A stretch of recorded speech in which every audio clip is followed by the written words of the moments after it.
Hey everyone, till now I discussed what is entity, what is attributes, what is relationship, what is keys in descriptive manner. Now I'll discuss how can represent this graphically, okay? How can use this in ER diagram. What is ER diagram? So by ER diagram we can express the logical structure of a database graphically. Now I'll discuss the basic structure for representing ER diagram. First one is rectangle divided into two parts. This is a rectangle. If it is divided into two parts, first we'll write the entity set name like this here, instructor. Then we'll write the attributes. The first part contains the name of the entity set and second part contains the attribute of the entity set. In this ER diagram, there are two entity set, instructor and student. That blue color, that is for the entity set name, and this white part is for the attribute list. Next, diamond. By diamond, we can represent the relationship set. So here relationship set is advisor. One instructor can advise a student. So any relationship that we can represent by a diamond. Next is undivided rectangle. Undivided rectangle that we can use for the descriptive attribute of relationship set. If a relationship set have some attribute that we can represent by undivided rectangle. Here date is the attribute that we can represent in a undivided rectangle. And if it have some primary key that we can represent by underline. Next is line. Lines link entity set to relationship sets. Here these are the lines that link between entity set to relationship set. Next is dashed line. Dashed line link attribute of a relationship set to relationship set. Date that link with the relationship set advisor by a dashed line. Okay. So normal line is for linking between entity set and relationship set, whereas dashed line connect relationship set with its descriptive attribute. Next, double line.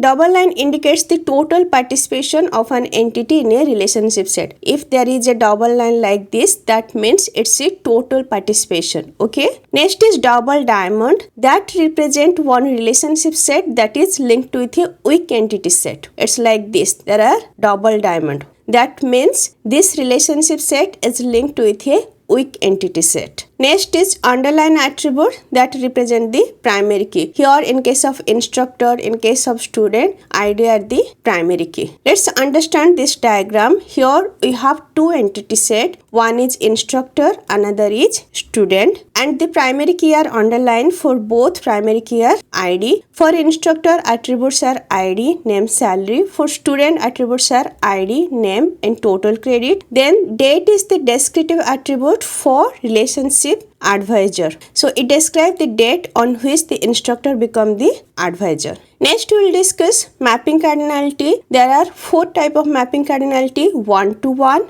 one to many, many to one and many to many. So how we can represent this mapping cardinality in ER diagram? Two type of line we use. One is directed line, another is undirected line for mapping cardinality. First we will discuss one to one. Okay, so for one to one we will use a directed line. We draw a directed line from the relationship advisor to both entity set instructor and student. So this indicates that instructor may advise at most one student and student may have at most one advisor. That's why the relationship is one to one. Let's see the diagram A. This is for one to one. Here you can see the directed line, right? So from advisor to instructor there is a directed line. From advisor to student there is a directed line. Next, one to many. For one to many, one side there will be a directed line. For many side there will be undirected line. So draw a directed line from relationship set advisor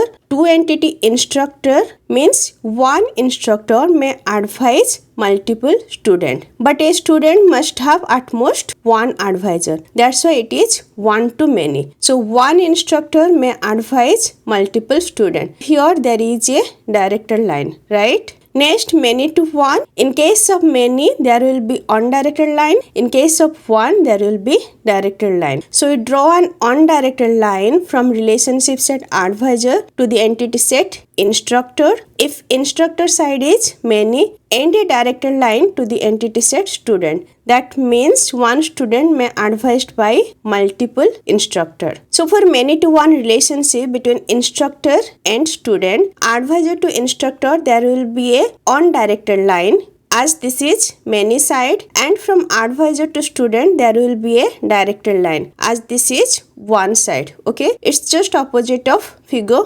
B. So here there is directed line from advisor to instructor. Here there will be directed line from advisor to student. So which side is one, there will be directed line. Which side is many, there will be a on directed line. Clear? Next is many to many relationship. So in case of many to many relationship, both line will be on directed. Okay, from advisor to instructor and from advisor to student. So this is a many to many. For many we use undirected line, whereas for one we use directed line. So this indicates that an instructor may advise many students and a student may have many advisor. In today's lecture I discussed basic structures of ER diagram and mapping cardinality. In next lecture I will discuss participation cardinality. If this lecture is helpful for you, please like, share and subscribe. Thank you. Bye bye.